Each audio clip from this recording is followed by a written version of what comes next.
And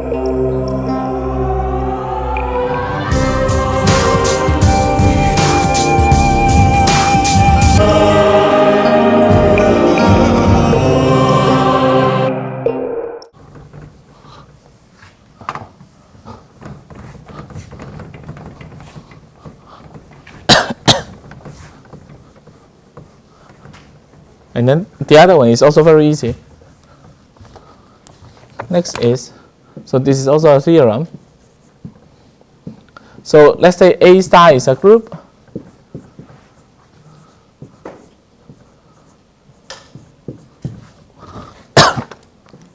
H star is a finite subgroup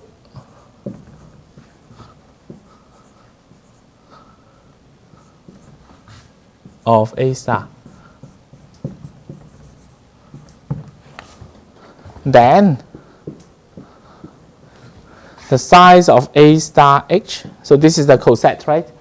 So this is a set of items. The size of this one must be equal to the size of H for every A in A.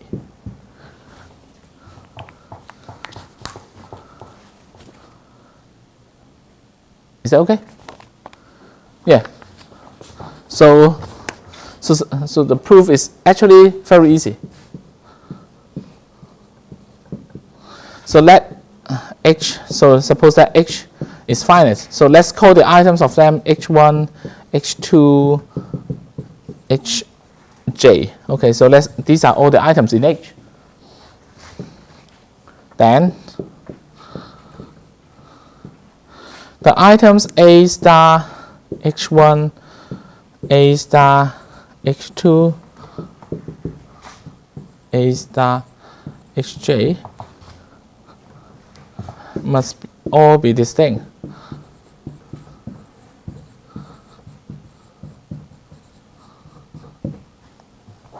So these items must all be distinct. Reason. If they are not distinct, let's say A star Hi is equal to A star Hk. Is that okay? Let's say it is like this. Then you multiply the inverse of A on both sides. Then you will have Hi is equal to Hk. You get a contradiction. Okay, because Hi and Hk are distinct items. Okay, that's it. So they are all distinct. And these are exactly the items in A star H. Okay? So this implies that the size of A star H is equal to the size of H. Okay? So combining the theorem over there and the theorem here, we have shown that any set can be partitioned into cosets of a certain group, H. Okay? So it can be partitioned. Okay? So that some items belong to the first coset, some items belong to the second coset, some items belong to the third coset, and so on and so forth. Each coset has the same size, and the items do not overlap. Together, they form the original set. Okay, so that means that the size of the H has to divide the size of the original group. Is that okay? So this is the so-called Lagrange theorem.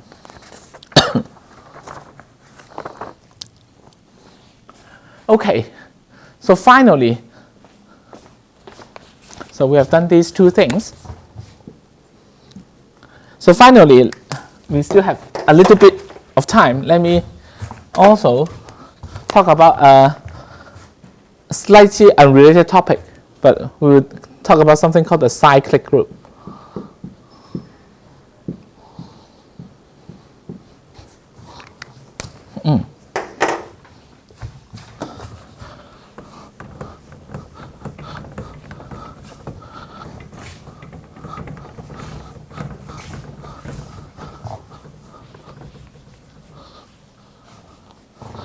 Okay, so let's see. Let's talk about something called a generating set.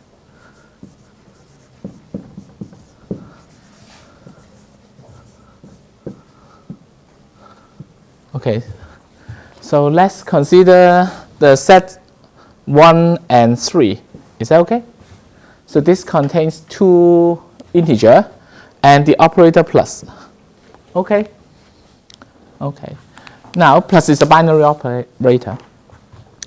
Now using this, so let me call this a set B. Okay? So we can use B to generate a set called B1 such that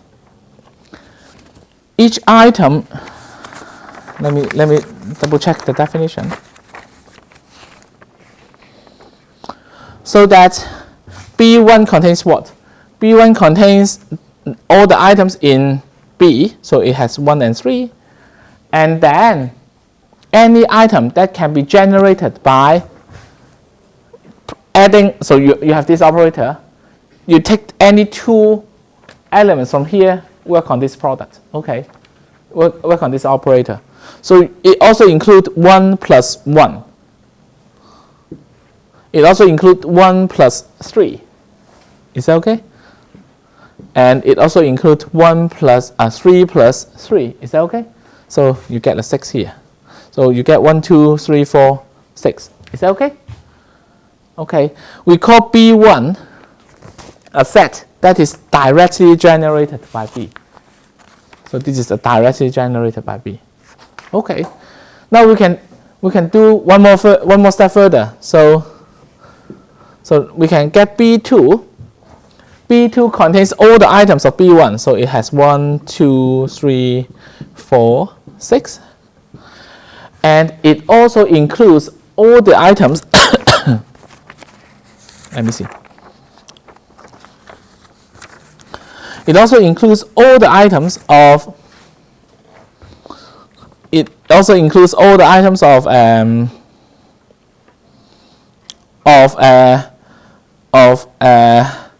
that can be generated by taking any 2 items of B1, working with the plus operator. So you will have what? You will have 1 plus 1, 1 plus 2, 1 plus 3, 1 plus 4, 1 plus 6, and so on and so forth. So this is called B2. Is that okay? So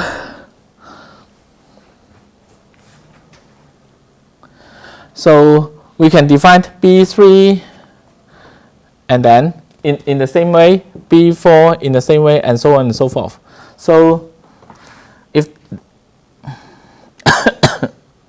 okay, then the union of all the BIs, it is defined as B star. So in this case, we call B star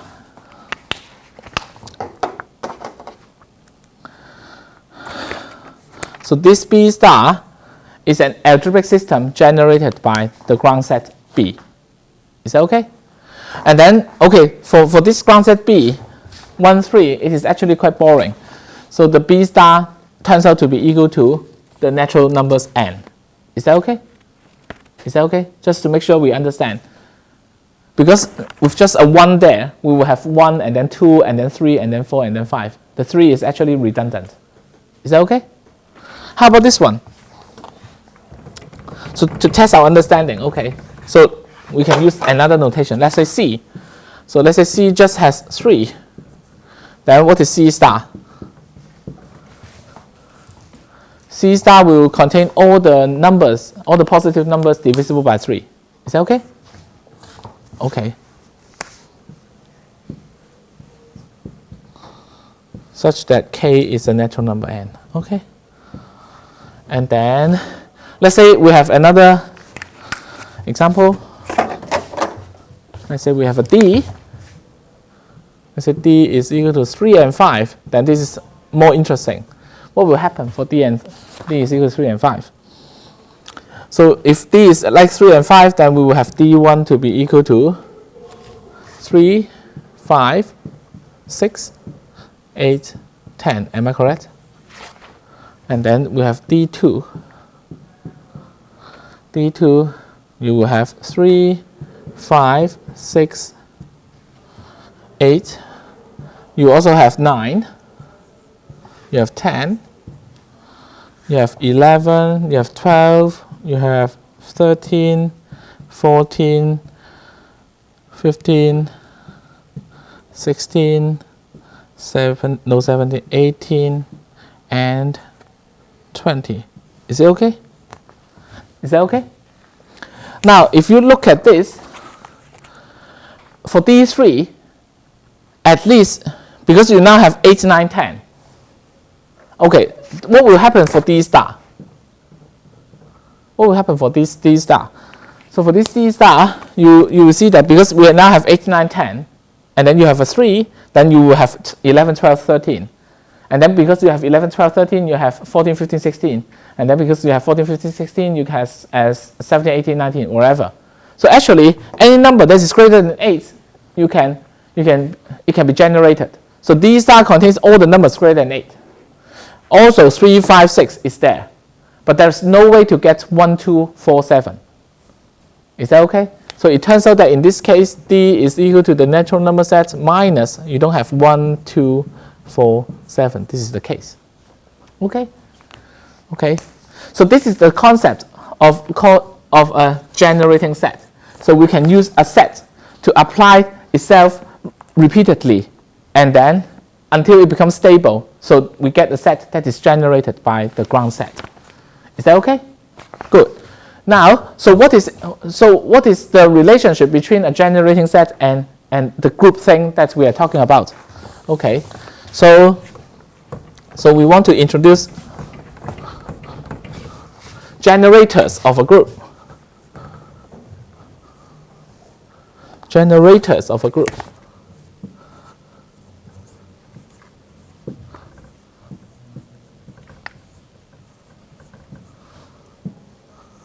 So for instance, let's look at the group.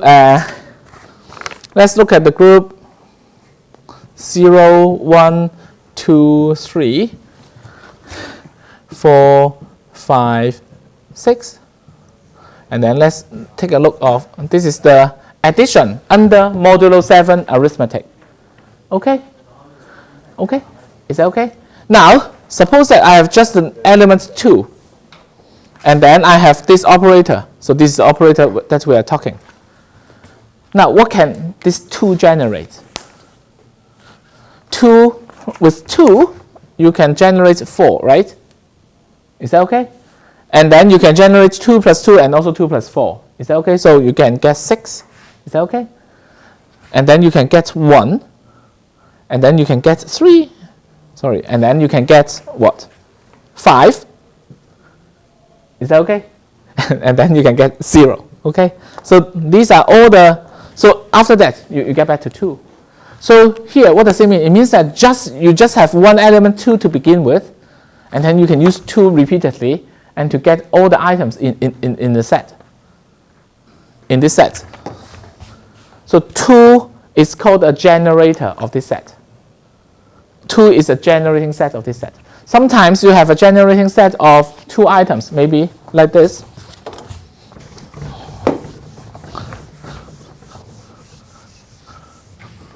So for instance, let's take a look of another group.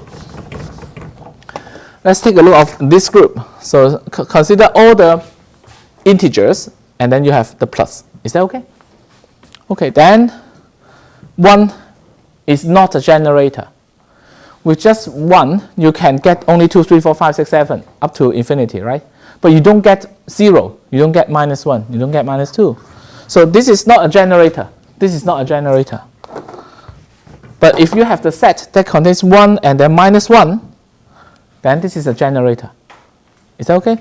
In fact, if you have the set that contains 1 and minus 100, this is also a generator. Is that okay? Is that okay? Yeah, because to get any minus number, you minus more, and then you add 1, and then you will get the number that you want. Is that okay? So this is also a generator. Is that okay? Now, so here, this is, if a group has a generating set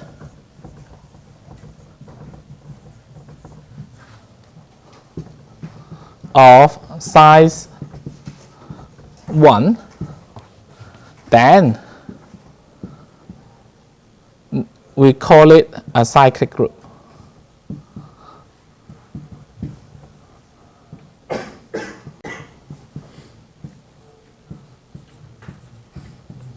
So this is important.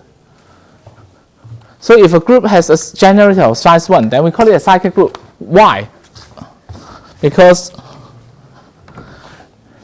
always you just have this item. So you can start with this item 2, and then you go to 4, and then you go to 6, and then you go to 1, you go to 3, you go to 5, you go to 0, and then you go to 2. It forms a cycle. Is that okay? So that's why we call it a cyclic group. Okay? And then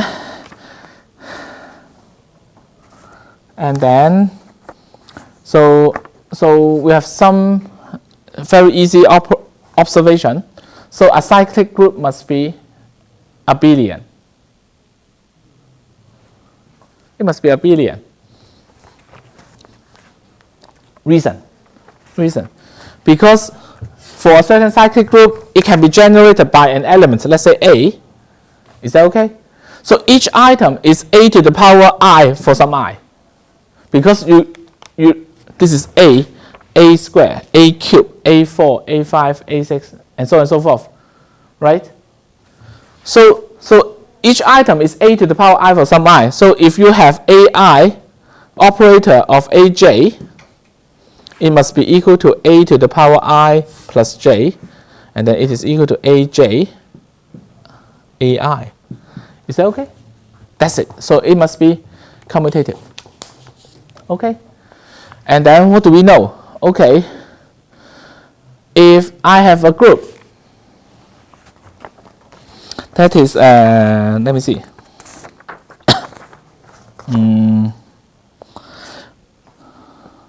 Okay, so we have another corollary. Okay, so suppose that we have another theorem. This is the last theorem that I want to tell. So if we have a group such that the size is a prime number, so like this is a group. It's a prime number. Then the size of the subgroup. So there is no non-trivial subgroup. So what is a trivial subgroup? So for any group, there are always two trivial subgroups. One is the group that itself. Yeah, a group is a subgroup of itself, right?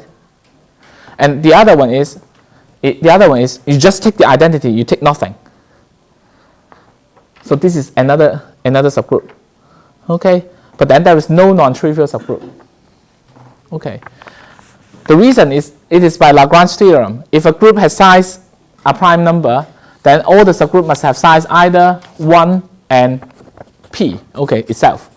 So there's just two types of subgroup that it can have. So there is no non-trivial subgroup. And then another interesting thing is that, so if you look at it, apart from so this is a group of size prime order. If you don't look at the identity element, each of this number is a generator. It gives a generating set. So you can use 1 to generate all the things. So 1 plus 1 is 2, 2 plus 1 is 3, and then 4, and then 5. You can generate this set by 2, right? You can also generate this set by 3 because of what? 3, and then 6, and then 2, and then 5, and then 1, and then 4, and then 0. Am I correct? Right?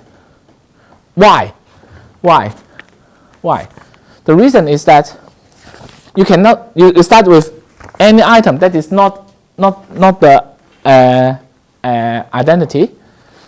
You add itself again and again. If it is not an identity, you need to do this operation exactly P times. Let's say the size is equal to P to get to the identity, including itself. Because otherwise, if you stop earlier, you get a subgroup of size less than P. It is impossible. Is that okay? So if I start from 3, I can get 6. It cannot be the identity.